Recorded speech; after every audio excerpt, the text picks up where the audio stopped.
What is the biggest win that you've gotten so far? It's getting the opportunity to pitch to Mercer and JP Morgan. How much money have you raised today? We've raised 100 million. What's the biggest challenge you've had to overcome when it comes to running your business? As artists, they don't think that it's made for us. What are we really even doing in this space? You guys know Barbara Coran from Shark Tank? Yes. You heard her story, right? She lost over 400K because the person sent the email transfer. What is the business model? How do you guys make money? 2 ways to make money: direct hire, contract to hire. What's your opinion on AI so far? Are we prepared for the number of people that are going to be jobless? And are we creating alternatives to what life is going to look like when AI is actually taking over people's jobs? What are some of the roadblocks you've had in terms of like acquiring new customers? A lot of people mistake antivirus with what we're doing. We're not dealing with antivirus.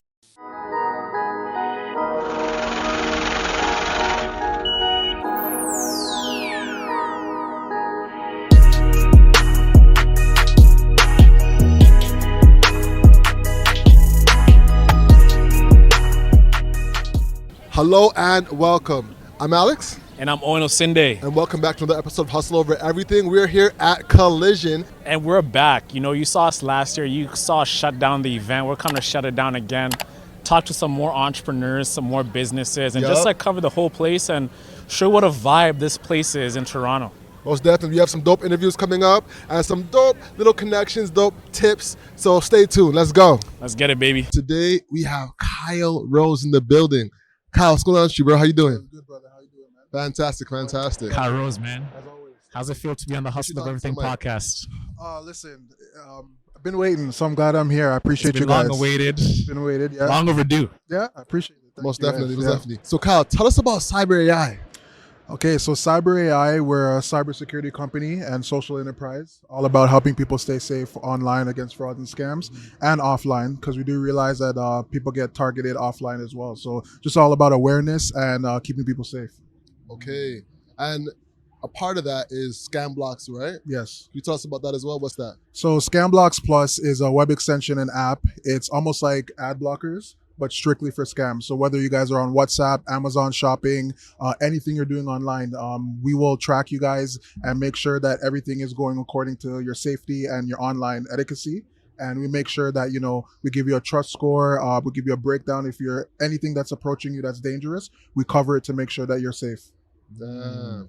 So what inspired you to get into cybersecurity? You know, it's such a very intense industry. Yeah. You know, you don't say I'm passionate about security, you know, you never hear that, but I want to hear from you. What prompted you to get into this space?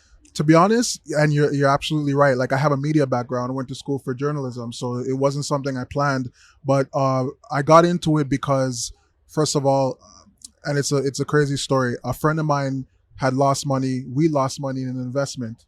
I gave him some money. I didn't do my due diligence, and I got hit the hard way. Got burnt, unfortunately. Yeah. But I turned that into a company. The real kind of driving force behind it is when I looked on like Twitter, Instagram, Facebook, but particularly on Instagram, I looked at all these big social media platforms and they weren't really doing much to protect the everyday user. So it just started off as a social awareness, just a Facebook and Instagram page, just spreading awareness. We had 14,000 followers. Back then it was called Blockers of Scams. And then I met my co-founders through a business incubator and we turned it into a business. And how long ago was this? This was the fall of 2019. 2019, Yeah, eh? yeah. Okay, and how's it been so far? It's been good. It's been a journey. I've been hearing a lot of people's stories. I never imagined I'd be in this industry, people losing their 401ks, all this sort of stuff. Life savings. I mean, it's sad, but at the same time, I'm happy to be in an industry that can make a difference. So what has been the biggest challenge when it comes to building this business up? I would say getting people to understand, I guess, the realm of cybersecurity, because you know, people hear that, they kind of be like, oh, you have to be techie.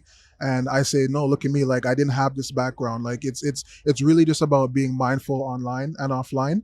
And I guess the hardest part of that is just kind of telling the general public, giving them an idea of what cybersecurity is and making it simple.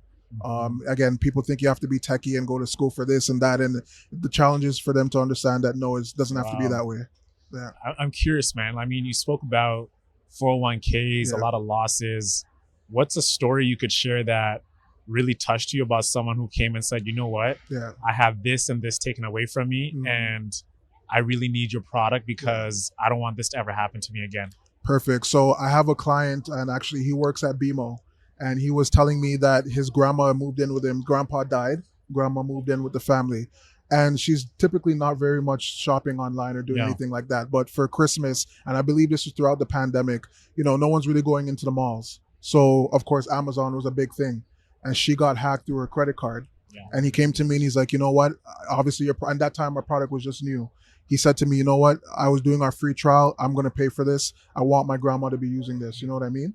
And I said, honestly, like, this is what it's there before. I'm sorry we weren't able to help her from before, but now that you have it, it's stories like that. That's like, you know what? These are real people. Like, everyone's losing money in some way, some form. Even if it's $5, we want it to stop, Yeah. I mean, I've heard some crazy stories. My sister works at American Express, and she tells me like how these elderly people are targeted. Mm-hmm. And this one guy had $100,000 wiped out of his account because he had someone, elderly people don't know what's going on, right? Mm-hmm. This guy calls him posing as his grandson. Yeah. He's like, hey, grandpa, this, whatever. Mm-hmm. And he thinks this is like his grandchild, right? Yeah. Gives him his credit card information, wipes out, goes back to American Express. He's like, hey, all these transactions, this was not me. I thought this was my grandson, but they couldn't do anything about it. Mm-hmm. Does your company prevent stuff from, with AI coming? Yes. You can pose as someone's voice. You can say, hey, I am company A, B, C, and D. Mm-hmm. We're official. Mm-hmm. And you can sound like an actual agent from a particular company. Yes. Do you stop things like that? Because that's emerging and people are vulnerable for things like that now. Exactly. Yeah. So we wouldn't necessarily, because it's hard to get into like phone calls, so we don't necessarily stop the calls. Yeah. What we do is we offer an educational piece on what to do when you receive those calls. And this is where our new book, our Cyber Ollies book of frauds and scams, we have this out to accompany our online product. It's to be like, look, a lot of these scams that people fall for, unfortunately, when you sit back and realize a lot of them are common sense. Some of them can be tricky, but it's really the educational piece to make you realize, like, look, don't feel pressured or rush into doing anything for financial, sending any information. Sit back, think about it. Even if you have to hang up on the person, if it's legit and it's something that really needs to, they'll get to you in other means. But we really just want to push the educational part of it. And this is where not necessarily Scambox Plus, but this is where our speaking engagements and our book is going to really fight and combat that. Yeah. Amazing. Man, crazy stories out here. Yeah, a lot. There's a lot of scams happening. Yeah. I almost got scammed out of my Instagram account. I think I told you about that. Okay, the Facebook? What happened? Man. Yeah. Somebody was posing as a friend and tried to get me to give them the two-factor authentication. Mm-hmm. And I almost went for it. Actually, no, I didn't go for it, but I got it back after countless emails to Facebook. Luckily, I have a Facebook rep, so they gave me the right instructions to get back to it. So it was tricky, but there's a lot. And I'm experienced with Facebook and Instagram. So to almost lose my account, I was like, damn, if I can fall for it, anybody can fall for it. Exactly. Yeah, man. And that's what I was going to say. Even my sisters, they one of them got scammed with a job. Right? Like, hey, apply for this job. We're going to pay you. We're going to do this. And it's so easy to fool people these days. Yeah. Right? Yeah. Everybody, you think it can never happen to you until it actually happens to you. Exactly. And I think that's where people think they are way above it. Even me, when I was hearing my sister's story, like my sister is a UFT honor roll scholar type of woman, young woman. And we're sitting in the backyard during like, family hangouts around the fire. Yep. He's like, I'm like, hey, what happened to that job at ABC company? He's like, bro, that thing was a scam. I'm like, are you kidding me? It's like, I was like, how did you not see that? And I was laughing because I was like, but she was hurt by me laughing because it's like, no, bro, they did it so well that you'd have thought it was legit. Yeah. So one of the things that's scaring me moving forward is that you do not know who is who. Yeah. As a company can pose as like legit, but they're like crooks behind castles these days. You know what I'm saying? Exactly. And it happens to the best of us, as you said. You guys know Barbara Corran from Shark Tank? Yes. You heard her story, right? What happened? One of her accountants, it was a phishing email, and she lost, was it a little over $400,000? She does real estate all over, obviously, right? And this was a company in Germany, posing as the company in Germany. And she lost over $400K because the person sent the email transfer. So again, even when I think of your sister, it's like nobody should feel bad if they fall for it. You're not looking for it. Like, you go to your job, whatever you're in, media, whatever you're in. If you're not trained to see these things or don't have some sort of technology to help you, they're getting smarter as the days go on. So nobody should feel bad. Nobody should feel shy. Share your story so that people like me can help. You know what I mean? 100%, 100%. So what do you see next for Scamblocks? Scamblocks, honestly, want to go to more conventions like this at Collision and, things that we're doing around Canada and the United States. Really, we're just trying to scale, get the word out, and get our product to a broader base of people who really need it. Most definitely. So, Kyle, let's talk about the business. How much revenue have you done so far? So right now, we have about 214 paid customers on our annual plan, $49.99 a year and $4.99 a month. So we've been just scaling ever since. We're trying to, again, Collision conferences like this to build and grow, to kind of build the scale. We're a subscription-based model, and then also we have our book on Amazon and Audible that's coming out soon. Nice. So you have about 3 revenue streams that's happening with yes. Scamblocks. Scamblocks, now, with Cyber AI, how's the business there? How is that business ran? So in the next coming, I want to say mid of 2024, we're looking to introduce our new product called Cyber AI Pro, which is going to be targeting specifically banks and financial institutions, targeting AML and PAM and SIEM, which, long story short, it's privileged access management for people working in these financial institutions so that they don't corrupt from within. So that's the next product that we're working on, and we're really excited about it. Yeah, so walk us through like the growth strategy since 2019, right? Of course, you have the annual plan and you have the subscription model. Yes. What are some of the roadblocks you've had in terms of like acquiring new customers? And once you got over those roadblocks, how did you like really turn up the dial to scale it? So I would say, good question. One roadblock that comes into mind in particular is comparing us to other companies like McAfee or Norton VPN. A lot of people mistake antivirus with what we're doing. We try to tell people that we're specifically frauds and scams. We're not dealing with antivirus. We'll partner with antivirus companies, but that is not our forte. And once we've got over that whole hurdle of just educating people, letting them know that, look, we're here to just defend you from frauds and scams, it's kind of been up there. It's been like educating people, letting them know what we're doing. And it's been more of an interest that way, because we find more people have been facing frauds and scams than they do viruses in their everyday life. So this is what we're targeting. And your target demographic, how would you describe that? I mean, it's an open product. It's open, but I would say we initially started targeting people on social media. So I guess the youth would be like on Instagram, and seniors. Seniors, again, need the educational piece. And then our generation would need more so online. So between seniors and I would say demographic, maybe 18 to 35. Yeah, man.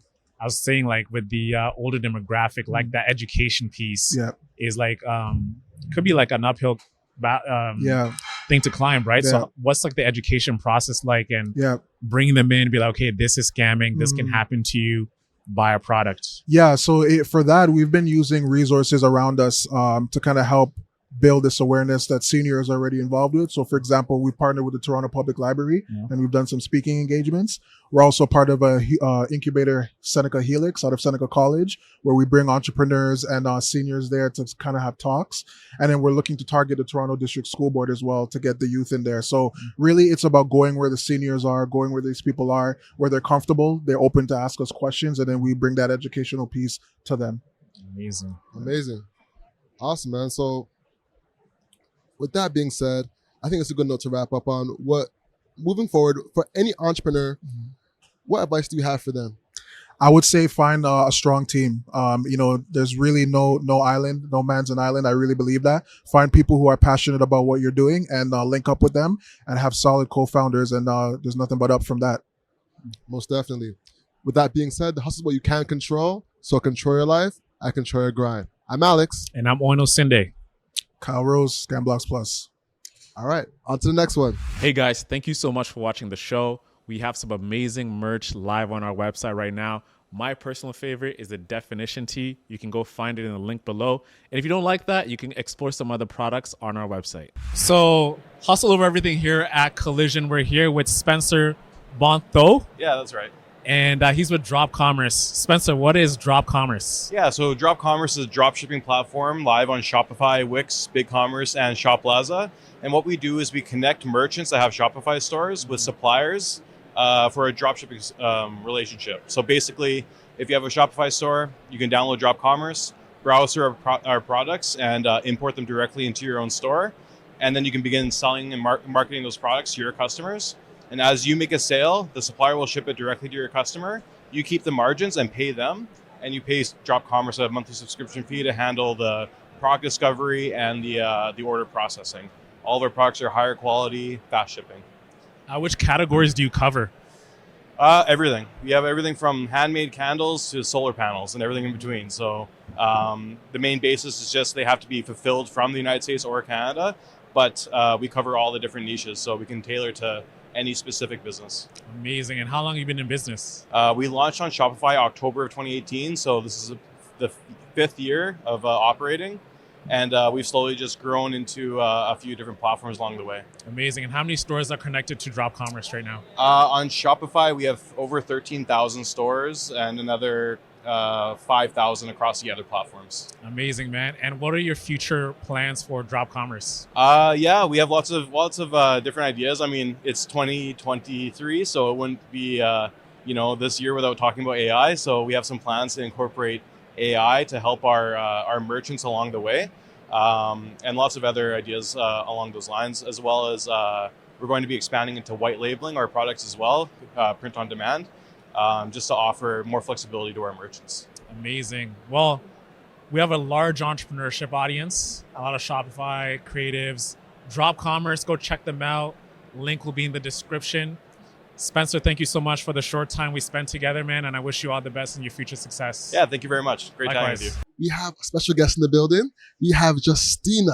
How you doing? I am doing good. A little nervous. This is my first time, but I'm doing great. Most definitely. How you doing, bro? I'm blessed, man. Yeah. Back in Collision again. Yes, you're back at Collision. Back in the booth again, baby. You know what I'm saying? The last time, Justine, we were here, the background was black. Nice. So I like the fact that we have a red background. It actually illuminates us. We actually stand out. You can pop out of the background. That's a Pop out. fact. Because last time we had the black shirts and with the black background, Yeah. it was just messy. Looking like the Dr. Dre album, you know? And red is our color. Red, yellow, anything black goes well on any color, really. So this is amazing. Most definitely. Yeah. So you work at BFN and you also are founder yourself. Can you tell us a little bit about yourself? Yes. So I am a program coordinator at the Black Founders Network, where we essentially help Black entrepreneurs in the Canadian ecosystem find the right mix of funding, capital, resources, capacity building, and community to scale at the different stages of their journey. So either from ideation to growth to scaling, and we're also sector agnostic. And in addition to that, I'm also the founder of Okwera, which does quite a few things. There's Okwera Recruitment, we're helping companies grow by connecting them to talent. There's Okwera Academy, which is still an initiative in progress, where we're essentially helping anyone from the BIPOC community get the talents, skills that they need to work in entrepreneurship, in tech, and in skill trades. And there's something called Okwera House, which again, still be in the works. We're trying to help immigrants moving to Canada and different diasporas have a house to call home away from home. So they can literally find shelter here, they can find food, but they can also find resources to settle into those new spaces. So quite a few things. I'm an immigrant myself. I moved to Canada around 6 years ago now from Zambia. Wow. Both my parents are Congolese, and they were immigrants from the DRC, Democratic Republic of Congo, to Zambia, where me and my 4 sisters were born and raised. And I moved to Canada initially to go to the University of Toronto. I got a MasterCard, a fully funded MasterCard scholarship from the MasterCard Foundation. So they paid for anything and everything. It really helped me settle in Toronto. And at U of T, I studied African studies, focusing on entrepreneurship for women on the African continent and also women in gender studies. But that is me in a nutshell. Wow. Amazing. Yeah. So, Justina, I'm curious, what was that first moment you had when you realized I want to be part of the entrepreneurship community and also wanting to be an entrepreneur? Yes, absolutely. Entrepreneurship has always been part of my story. So like I said, my parents were immigrants from Congo to Zambia, and coming from in a time when there was terrible immigration relationships between the DRC and Zambia. And so they needed to find jobs. They created their own jobs. My dad is a mechanic, and for as long as I have known him, he's been an entrepreneur and self-employed. So I was really exposed to that industry. But also Zambia is a country that has a very young population, but also like like many African countries, high levels of unemployment, and the youth have to create jobs of their own. And so I had to do that as well. I managed to get a job after high school, but I also needed funds. Even when applying for scholarships, for example, it's not cheap. Like, you need to print out stuff, you need to send stuff via DHL to the US, like you need money for that. So my first exposure to my own entrepreneurship was reselling dashiki shirts, you know, the dashiki prints, right? So I would go to a place called Comesa in Lusaka, Zambia's capital, order those for like 25 kwacha,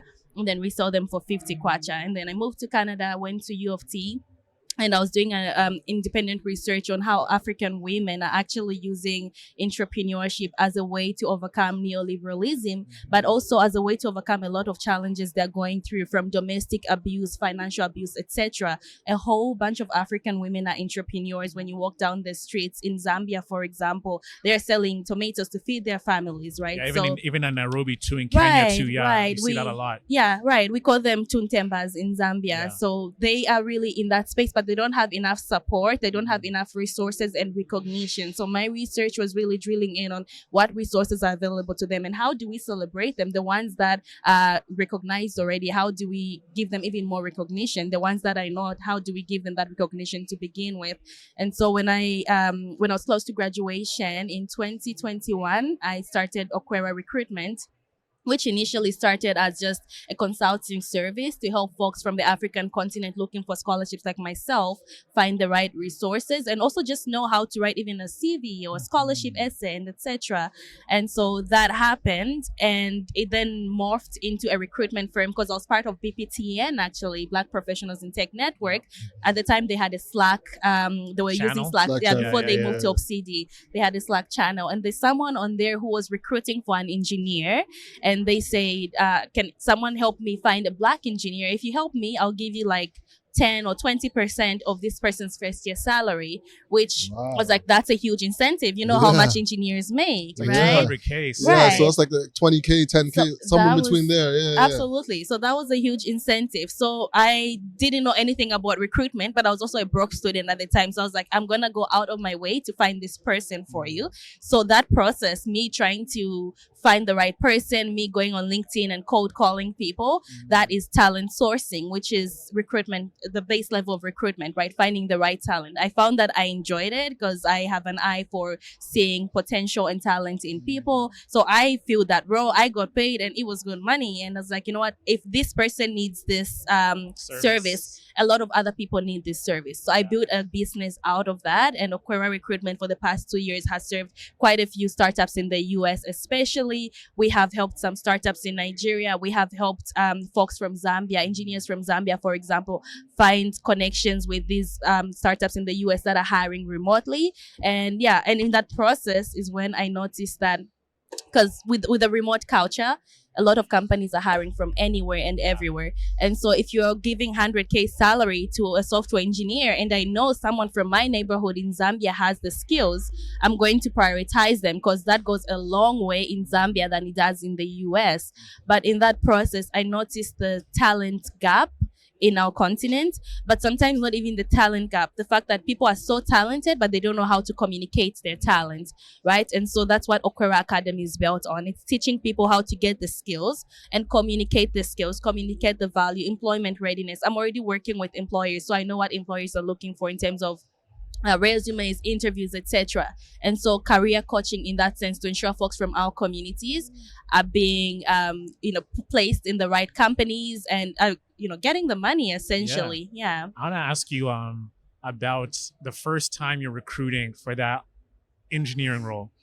You're coming in, you're trying to staff someone's role. Yes. How did you know what to ask in these cold calls, what to look for, what skills to go after, and also make sure that when you're sending these candidates over, they're actually top tier candidates that can possibly get this role? So what was your screening process like as you're going through that? So you can actually become like competent in actually knowing what to look for. Absolutely. And as you can imagine, it's been a lot of growth from 2 years ago versus now, but the process is streamlined, right? It starts with having a needs assessment with the person, the employer, essentially sitting down with them and understanding just beyond the specific role that they're hiring for, because I'm not a very technical person. If I'm hiring for engineers, I don't know exactly what to screen for in terms of the technical parts of it. But I do know if you're looking for someone with, say, Java, Python, whatever it is, and that is communicated in resumes, I can screen for that. And there's ATS, applicant tracking systems, that screens for specific words in resumes. So that would be one process. But beyond that also is just sitting down with these companies and understanding their organizational values and cultures, because the culture fit is a big part of it. So you want to make sure all of that is communicated in your job description. So even before you send me a job description to just copy and paste and put there, I want to make sure the job description actually matches the person you're looking for. If you're looking for a senior person, I want to make sure the wording is correct. If you're a company that claims to be diverse and to be, you know, prioritizing BIPOC and women in the tech space, I want to make sure the words in your job description are not coded for those biases, right? So once we go through that process, and then we post on our job boards, we're using Indeed, we're using LinkedIn, but also understanding where your potential candidate lives. If it's maybe C-level VP person, maybe they are on LinkedIn a lot, but if you're looking at tech talent like engineers, they're hanging out on the GitHubs, right? In the Slack groups. So then you invade those spaces and you start cold calling and saying, hey, there's this person that's hiring for ABCD. Here's the value proposition. Here's the value add for you. You make that connection. You do the initial phone screens. You make sure there's that match. And then you present them to the clients, the employers, who then do the more skill assessment based stuff and then hire from then on. Yeah. So what is the business model? How do you guys make money? Yes, so there is two main ways to make money. So the services that we're providing are direct hire, so which is full-time employment, contract to hire, which is exactly what it sounds like. You first start on a contract and then full-time employment, and then there's the freelance model, and this is a very recent addition for us. And what we found is that, especially working more so on the BFN side with very early stage startups that do not have the capital to hire full-time folks, and they're more focused on product and operations at this point. They just want to build out the product and then go to market. We want to make sure that they have someone to help them out with the technical aspects of whatever they are building for the first few months or so. So those are the services that we're offering. And then in terms of the business model itself, there's retainer. So we are retained by these companies to be their go-to when they're hiring. And then there's contingency, which stipulates a larger percentage. Like the initial, gig that I got. It's like if you hire someone, you get 20 to 25%. That's usually the rate of whatever their first year salary is, full salary. So that's base plus any benefits on top of that. Amazing. And what is the biggest win that you've gotten so far in 1 minute? Yes, it was not a financial win, but it's getting the opportunity to pitch to Mercer and JP Morgan our services. We didn't get the gig, but that in itself was a big win for me. But also, it was validating for you. It was validating. It's like someone sees your work, but also getting into the BFN community and getting the role to help other Black founders, because I have the lived experience of a founder and I've seen those challenges. That will be the biggest one as well. As Rick was wrapping up, what tips do you have for other Black female entrepreneurs? Oh, in 1 minute. Yes, I know I'm running over time. One is imposter syndrome. You're gonna feel it. Be afraid. Do it anyway. 2 is find mentorship, find community, and find people who understand your journey. I think there's 2 ways to look at it. I use the analogy of the Google Maps. You can either go to Google and place in your destination and have Google show you where to go, which in this case is like all the reading and the theory that we do, or you can have someone who's been to your destination, hold your hand and say, okay, I'm going to walk with you. So mentorship, community support has been a big help for me. Yeah. Amazing. With that being said, the hustle is what you can't control. So control your grind. And control your life, baby. I'm Alex. And I'm Bueno Sinde. And I'm Justina Kanza. Amazing. Wow. Thank you for coming on. Thank you for having me, you guys. Yes, sir. This podcast is brought to you by Nyorai Cellars. If you didn't know, Nyorai Cellars is the only Black-owned wine company in Canada. Right now, I'm holding the rosé, the 2021 rosé bottle. This drink is amazing. I mean, it's perfect for those dishes such as seafood, where you're cooking shrimp, you're having some pasta, whatever it is you're having. Grab a bottle of Nyorai Cellars, the rosé. If you're having a date night with your significant other, you know what to grab the Nurai. Whatever it is, grab the Nurai. I mean, you will not go wrong with this wine. It's perfect for everybody. If you've never drank wine, this is a great bottle for you. Or even if you're a wine expert, you're an aficionado and you drink everything, I mean, you cannot go in Nurai. I'm telling you, this wine is really, really good. And even though I'm boosting it this hard, is because I really love drinking it, and I'm someone who loves to drink wine.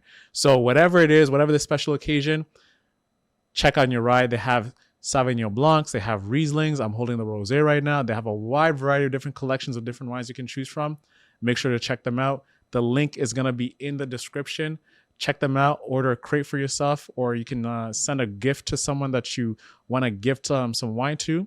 You can't go wrong with that. So Nurai sellers, check them out. Link will be in the description. And now back to the show. So let me ask you something. What's the biggest challenge you've had to overcome when it comes to running your business? Honestly, it's been the explaining, right? Because sometimes as artists, and we're coming into corporate spaces, they don't think that it's made for us, right? And then being black as well, it's like, okay, what are we really even doing in this space? What is this? How comes it's for you? And we kind of have to explain why it's for us and why we need to be in this space to help all the other people in this space. Like we were just talking to somebody a while ago, and they're like, yo, how are we supposed to get? I was talking to somebody a while ago. They're like, how am I supposed to get the money that I see other people getting? Right? And we're like, well, you have to know how to pitch yourself, how to know how to network yourself, to get yourself into proper spaces. And to do that really does take these artistic principles that we like to teach about. So real quick, I don't know if you said it. What is Roundtable? Talk to us about it. That's our goal. So Malakai, I'm the CEO and one of the founders of Roundtable. This is my partner, Priority. So Roundtable, we're a record label for artists, by artists. So we have 3 movements. We have the Entrepreneurship movement, where we teach artists how to create monetizable services that they can sell to non-for-profits, corporations, and schools. Like you were saying, for example, we teach like people that have startups how to pitch their business with our artistic principles. And it's like a new way to create income outside of performing. We also have like the artist reform movement, where we teach people that make music how to become an artist. That's ultimately a role model in the community, and then a professional that can work with these corporations. And then finally the STEM to STEAM movement, where we're trying to put our arts into STEM and make it hot. We got that STEAM, so that's a little bit about Roundtable. And we make music too, so we have RTG, so we have some Afro-Caribbean dancehall music coming out soon. Solely, I'm the Hood Prophet, so Hood Prophet Kings, that's my artist name. I have some hip-hop coming out, so we got South. That's some ring to it. Yeah, Hood Prophet Kings. It's a Priority. Run that. Priority. Let's hear it. All right. Priority. A little Michael Jackson in that. I was going to say, for artists by artists, that's like FABA, FUBU is like for us by us. So that's like a nice little acronym for artists by artists. You guys should coin that.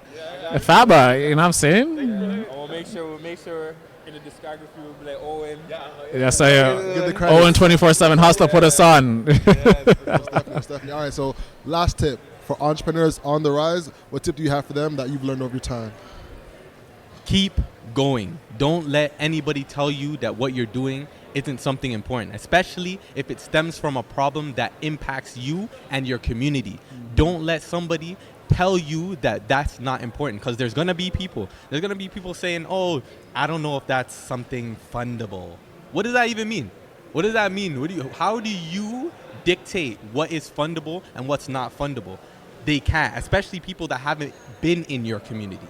You know why you're doing it, and you know the type of power and the type of impact that it's going to have when you make that successful. So keep going. Don't let anybody stop you from doing that. Okay? Persistence, baby. That's what it is. And for myself, I just want to tell the people to do something you love, like find your purpose and walk in your purpose. Like everybody has their own unique purpose, and the Lord will bless you. He'll guide you. Even if you're confused, you don't know how, He'll put the right pieces around you. Like for us, we stepped in our purpose by coming here. We run into somebody that we know that gives us the opportunity to talk about Roundtable and promote our brand, and ultimately we get to do the same thing by speaking in front of you guys, and you guys are promoting your brand. It's like our purpose is just intertwined because of something that we love doing, which is supporting, being in this environment. So find your purpose and just follow it. Amazing, Malakai. Wow. I like how you have the Versace on the glasses. You gotta let them know. You gotta let them know, baby. Hairbands on the belt. Okay. The Dark Martens on the kicks. We don't know where we got this one, but it's fly. We got the top, you know what I mean? So it just in some sort of. Oh, I love it, man. I love it. You gotta let them know at Collision, right? I got the sauce. They calling me Sauce K. Sauce K. You have a dope interview, man. You got something lined up. Yo, David. Back in the podcast. Most definitely. IO is one of our biggest podcasts. You know, when you had him on talking about getting a job in tech. Did numbers. It did numbers, you know, so of course we had to get him back in now that we got Collision. Yes, sir. You know, and we have another guest as well. You know, I hear nothing but good things. Listen, we got the co-sign from Isaac. What's So what's going on, Alfred, Thanks for having we got me, 2 guys. Al's on the podcast. 2 Al's. There you Two go. Al's. You know what I'm saying? Actually, So, Alfred comes from Alexander and Frederick. And Really? Yeah, my dad. Yeah. get out of Yeah, here. so Alexander is kind of it's in my blood. Okay. Shout out to the Alex. You know what I'm saying? All right, so we have 2 different things we're going to talk about today. So let's start off with you and what you're doing, and we get to you. You know what I'm saying? Cool. So since we last chat, you know, you've been working in tech. What has been, you know, on the horizon for you? You know, you've been working on Techsgiving. Talk to us. Yeah, man, I've been doing a lot, but everything is all under the same umbrella of helping more Black, underrepresented people get jobs in tech, right? Today at Collision, or this week at Collision, we actually hosted a masterclass focusing on thinking big and thinking Africa, right? And that's through Tech Connect Africa, right? And Tech Connect Africa is a social enterprise that focuses on reversing the brain drain from Africans that are across the diaspora. So Canada, USA, UK, Ireland, so on and so forth, coming back to the continent and pouring in. Why? Because Africa is the fastest growing continent in the world. Nigeria specifically is on track to be the number 3 most populated country in the world as well too. There's so much talent and so many opportunities that are coming back to Africa, and it's important for us diasporans to actually be the ones that are driving it, not the others.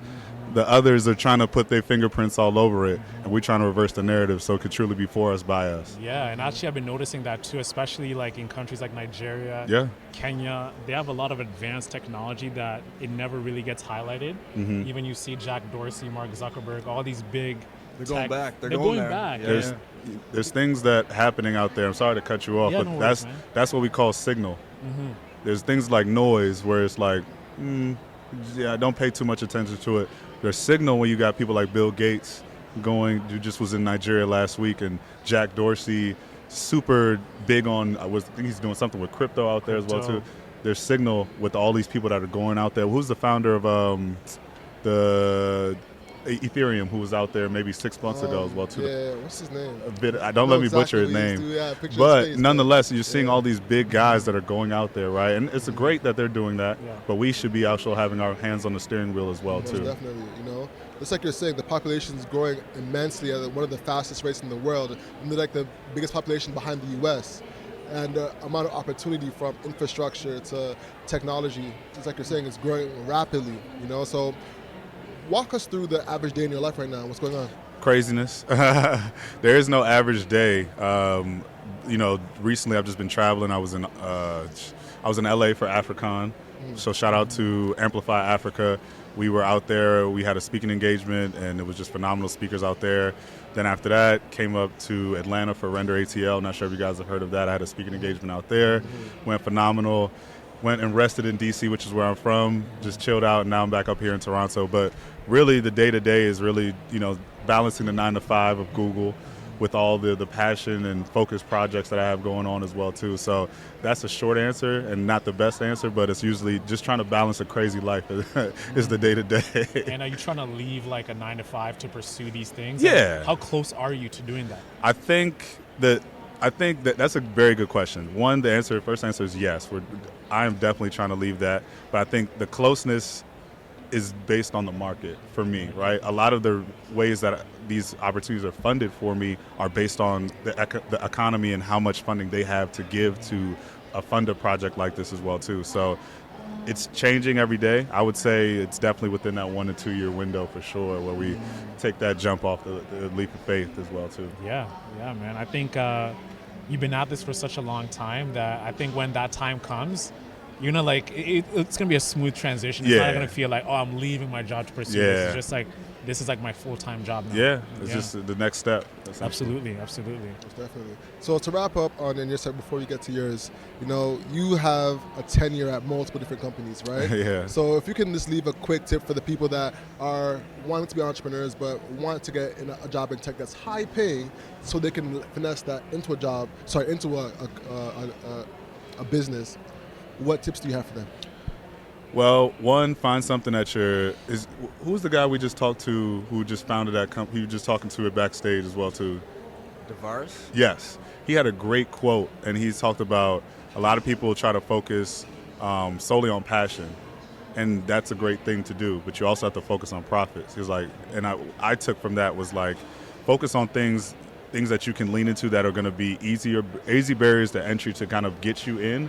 And then after that, focus on ways that you can upskill so that way you can get to the profits as well too. So one, if you're trying to get into tech, think about your skills that you already have now and how you can translate that into the tech space. So now if you're going from the, 9 to 5 to more so the 5 to 9 space, think about ways that you can leverage the skills that you're doing on the 9 to 5 for your 5 to 9, right? Don't try to separate the two. One thing that I always try to do is make sure that everything I do from a day-to-day is applicable to Tech Connect Africa or Techsgiving or anything of that nature, because at the end of the day, none of us have that much brain capacity to do things, right? You don't want to be a jack of all trades, you want to be a master of something, right? So I'm mastering helping other people break into the tech industry is what I'm focusing on as well too. So one, find that skill that you already have a transferable skill with, lean into that heavy, and then two, figure out how you can leverage that skill to have a side business and then start to grow that as well too, start to leverage that as well. Most definitely, amazing. So now, for the people that don't know you, would you mind introducing yourself to the audience? Yes, sir. So I'm Alfred Burgesson. I live in Halifax, Nova Scotia. I'm the founder and CEO of Tribe Network. And Tribe Network is an accelerator and incubator for racialized entrepreneurs, right? So for racialized founders that are starting their businesses, they need access to coaches, they need access to mentors, they need access to training, they need access to capital. There's a lot of things we need access to that historically we haven't had a lot of access to, right? And I experienced this firsthand when I walked into an innovation hub in Halifax. This is publicly funded innovation hub, and we have these across country. All right, every province has them, and when we pay taxes, we're funding these spaces where entrepreneurs can walk in for free and get access to supports. I walked into one in Halifax and didn't see anyone that looked like us in there. I said, what's going on here? And for context, like Nova Scotia, Halifax is a big black community, right? It is. It's one of the largest and the most historical black community in Canada. Yeah. You know what I mean? And so it's one of the founding black communities 100%. In Canada. Yeah. A lot of black legacy there. And so I walk into this building and I'm like, where are the people of color? Like, I'm the only one in here. And I look at the team, no black people, no person of color. And so really I just felt like something's got to change. You know what I mean? I didn't feel like I belonged in the space. Didn't feel like they understood who I was, what I was trying to do. A lot of them didn't even care to. You know what I mean? Because they never been around us. And so that kind of inspired me to say, okay, what can I do? I've got access to a network. I'm building my own thing. But how can I create something that will allow more of us to get access to the same resources that these people are getting? So we created Tribe. That's what we're doing. So you raised money for this, right? How much money have you raised today? So we've got about $4 million, some from the government, some from private sector. And Tribe Network, essentially, like I mentioned, like we have entrepreneurs that join our programs, mash them up with a mentor, mash them up with a coach, create a plan for them to go from an idea or an MVP to like getting them funding and getting them hiring people and getting them actually creating value. So we've been doing this for about 2 years now. And we've had success in having entrepreneurs go from idea to raising a seed round or a pre-seed round. And so now the thing that we're doing next to complement that is actually raising our own VC, right? So right now we're able to give people access to grant funding and little non-dilutive funding, but again, we're seeing success in entrepreneurs leaving our program to go get millions of dollars. And so now we're creating our own fund to complement the programs that we do. That's huge. Which companies have you invested in so far? So we've helped people like Wovio. I don't know if you guys have heard of Wovio. Fintech product. Started in PEI. Founder had a prototype that they were building, and we supported them, made an introduction to black VC firm out of Toronto. Next thing you know, the black firm is leading their round. They raised 1.5. They go to Calgary, and now they're taking off, right? So we've been helping people at the very early stage in terms of getting really clear on what problem are you solving, what value are you actually bringing, and then connecting them with capital and coaches that can actually help them execute. Amazing. So Alfred, we're here in Collision. You got the investor tag on. Yeah. Do you feel like a lot of people come to you and they're like, hey, listen to my idea? When people see an investor tag, they get into pitch mode. Yeah. Right? So what are some crazy pitches you've heard so far when you've been at the event? Honestly, I haven't heard a lot of, nothing too crazy. Nothing I've too honestly crazy? been impressed. I've been impressed by some of the companies that are here. Yeah. And I mean, we're getting access to some rooms, and so we're around founders that are saying we've raised 100 million. Mm-hmm. Yeah. You know what I mean? And so Collision is really an incredible place to find some talent. And for me, we're raising our fund right now, right? So I'm getting a chance to really better understand, the ones that are being able to raise 100 mil, like what kind of energy they're bringing to those pitches and what kind of problems that they're solving. It's making me realize, okay, this is the kind of, It's the caliber of talent. Sure, Yeah. exactly. Can I stop? Let's talk. I was just going to mention that. I think, shout out to Collision, because I think there's this like a motivation of you're at a conference where people are playing at a certain level, whether in VC, whether as a startup founder, whether as a tech professional, everybody's at a certain level as well too. So especially as us, as the people don't look like most of the people here, there's motivation okay, when you see something in front of you, it's okay, I can go get that too as well. So. Crazy story. So I was checking in this morning, and I wanted the girl to put this wristband on my right hand. She's like, oh, no worries. I know you I know your watch is there, but trust me, I've seen 20 Rolexes today, and they all don't mind having the wristband on the left side. I'm like, crazy. Yeah, they're paying $14,000 tickets just to be here. There's some high rollers in here, some big VCs. Sure. So that just really let me know the caliber of investors and people paying these VIP $14,000 tickets just to be in here. Just to go to that, there's a back room. The back room, just to be part of that secretive back room of exchanging networks and exchanging information. It's crazy. Yeah. And I want to be clear, I'm not paying $14K to get in there, but it is worth $14K. It is worth Absolutely. Definitely. Just based on who's in there and the types players, of people you can man. rub shoulders with is definitely worth $14K. Yeah. So now, you mentioned something about having a difference or seeing a difference between the 100 million entrepreneur and the $1 million entrepreneur. What is that difference that you usually see? Really, it's thinking big. You know what I mean? We had a panel the other day, Think Big, Think Africa. It's just thinking big. You know what I mean? A lot of founders, and I would say founders that we've been working with and helping develop, they're thinking small and thinking in their local market and not realizing that the world can be their market. You know what I mean? They have the opportunity to solve problems, not just in their local community or in Canada, but these problems are transferable to other markets across the world. So I think those founders that are raising 100 mil and doing all that, they're looking at the world as the entire world as their market. You know what I mean? And so that's one piece of advice I give to founders is don't limit what you think you can do and try to solve a problem. Be genuine about solving a problem, but think about the number of people that you can impact by what you're doing. Got you. Now, I'm a marketer by trade. Okay. So there's been a tide shift in terms of growth. Yeah. Before there used to be the true classic teas that would grow on Facebook, and brands that would grow on TikTok. With you investing in net new companies now, what are the methods of growth that you're seeing that's oh, he's doing that? I know he's going to grow. I want to invest in something like that. Yeah.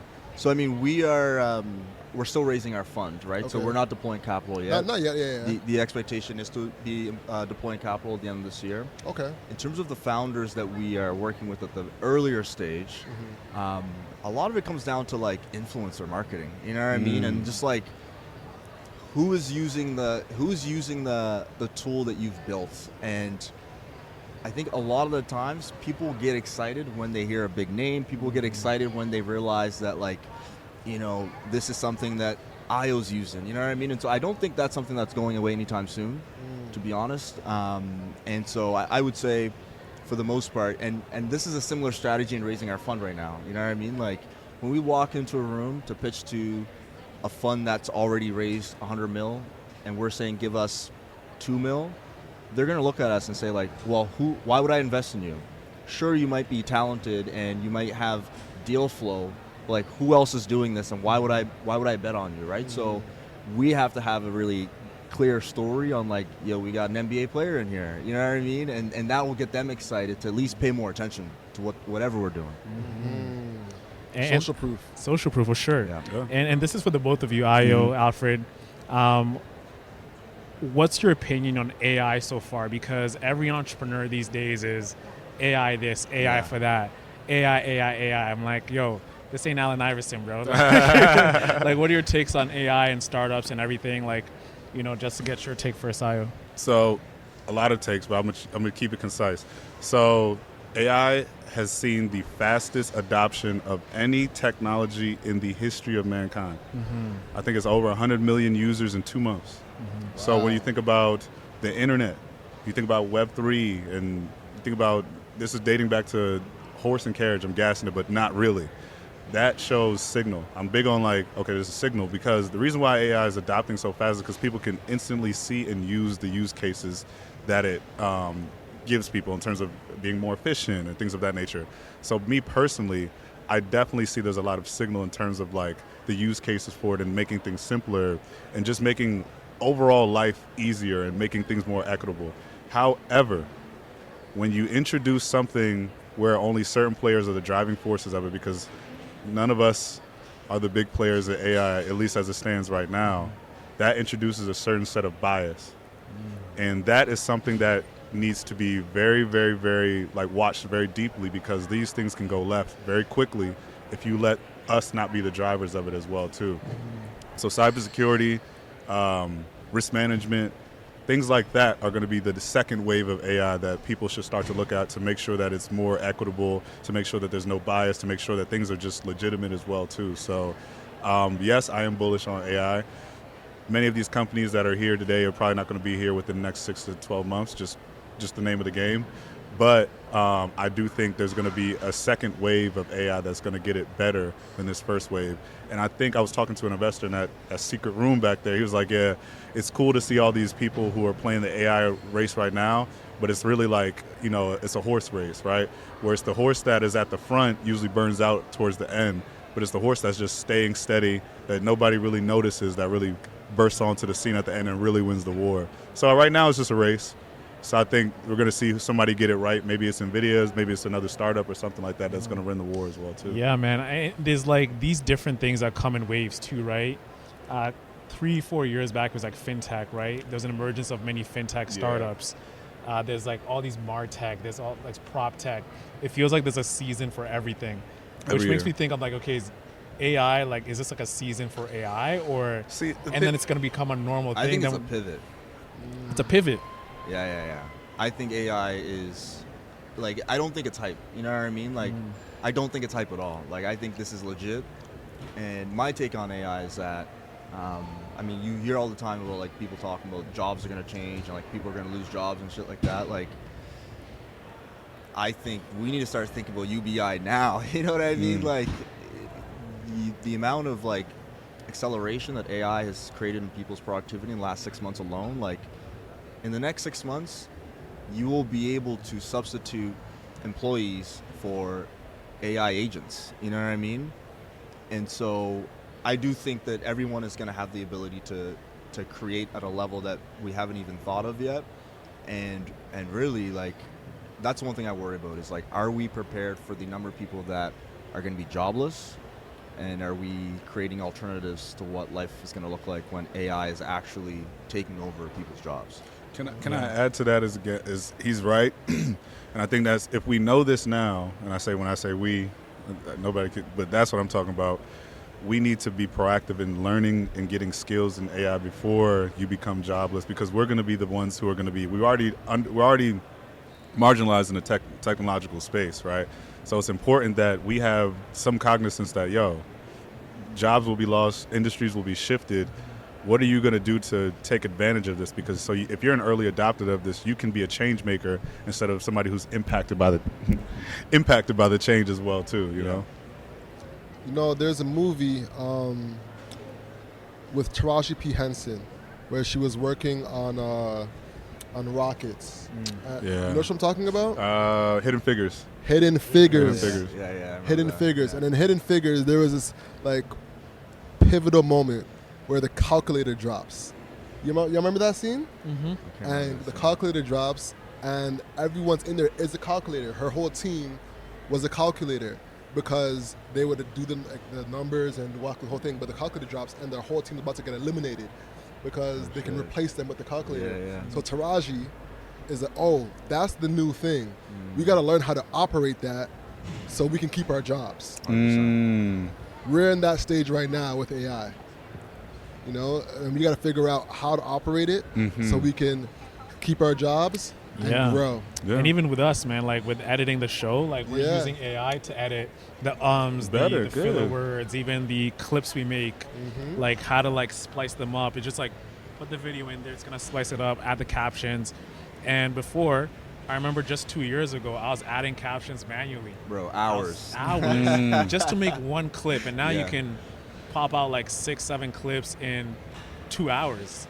It's crazy how things are changing. You know, it's scary at the same time, but it's also inspiring of like, you gotta like elevate yourself to the next level, because if you don't stay ahead of the game, especially in the media, if we're not looking ways to innovate, we're gonna get left behind, you know what I'm saying? Yeah. And there's gonna be AI podcasts of like someone like, you know, like Drake singing. There's like that Drake song. There's gonna be AI podcast. Like, have a debate show about the Lakers and like take Skip and whoever Stephen A. Smith, and have a debate on a podcast. Yeah, that's what's coming up. Most definitely. So as we work towards wrapping up, you know, what's next for you guys? What's next for me is this summer we're going across the country and raising our fund. So that's what we're doing here. Across Canada or America? Across Canada. Okay. Okay. So right now we host an event in Halifax. We're here in Toronto. In 2 weeks we're going to be in Montreal, doing the same thing, you know, on the circuit at Startup Fest, meeting with investors, meeting with founders, and then we're going to Calgary. And we're going to do the same thing in Calgary. And then later this year we'll be in Africa with Ayo and the Tech Connect crew. Yeah, Nigeria? Yeah, we're going everywhere, man. Everywhere, eh? We're going, so December 7th, we will be in South Africa. And speaking of that, Kendrick Lamar just announced that he'll be in South Africa during that same time as well, too. So, you know, we're going to be there for December 7th. Then December 14th, we'll be in Nairobi, Kenya as well, too. Then after that, December 22nd, we'll be in Lagos, Nigeria. Then December 27th, we'll be in Accra, Ghana as well, too. So this is, again, that Tech Connect Africa movement where, yes, you as the diaspora in Canada, US, UK, wherever you're at, come home. Come make an impact on the continent. Come connect with fellow Africans who actually live on the continent as well, too. So bringing everybody back through summits and conferences as well there, too. And we're also going to have a good time. It's not just, we're not just sitting there. We're going to celebrate our culture. We're going to eat the food. We're going to, you know, we're going to dance. We're going to enjoy. And we're also going to build together as well, too. So the African way, you know. I might be in Kenya around that time, too, because I got to go visit my grandma. Man, let's do it. So I might let's link you. Let's do a podcast live, or let's get you guys to host a panel session. Go to Mombasa and everything like that. Let's do it. The whole month we're in Africa. So everybody's listening. We're in Africa. December, get your flights. South Africa, Kenya, Nigeria, Ghana, be there. You know, we like to have fun, man. Oh yeah, it's gonna be a party, crazy all month. Just drinking water. Your liver's going. Stay hydrated. Most definitely, yo. With that being said, the hustle is what you can control. So control your grind and control your life. I'm Alex. I'm Owen Osinde. I'm Alfred Burgesson. I'm Ayo Duyule. Bow bow. Peace out, everybody. Peace. Thank you so much for checking out this episode. Make sure you visit hustleovereverything.co and cop some fire merch that we have in the store. And then we'll see you in the next episode.